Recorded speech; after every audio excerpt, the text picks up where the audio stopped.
Robert Nozick, developed something called the tale of the slave. It's very brief, goes through 9 quick stages. Nozick invites you to imagine yourself as the slave in the story. Stage 1 is that you are indeed a slave subject to a brutal master who forces you to work for him and who beats you arbitrarily.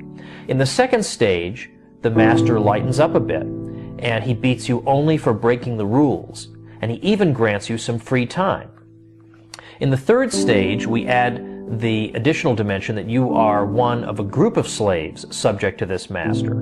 And this master, based on principles that are acceptable to all of you, decides how goods will be allocated among you. In the fourth stage, you even get some time off. You have to work for the master for only 3 days per week. The other 4 days are your own.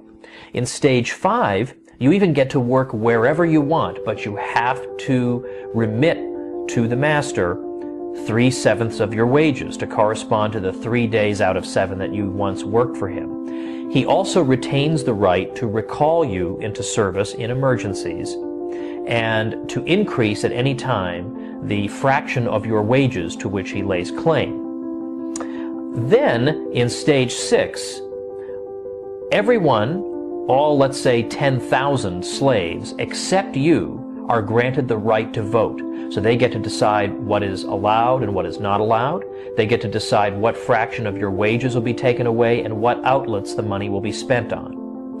In stage 7, you still don't have the right to vote, but you are allowed to try to persuade those who can vote to exercise their powers in a particular way. In stage 8, you are granted the right to vote, but only to break a tie. You write down your vote, and if a tie should occur, your vote is opened up and recorded. No tie has ever occurred.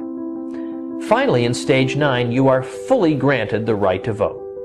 But this simply means, functionally, that as in stage 8, in case of a tie, your vote carries the issue. But there has never been a tie.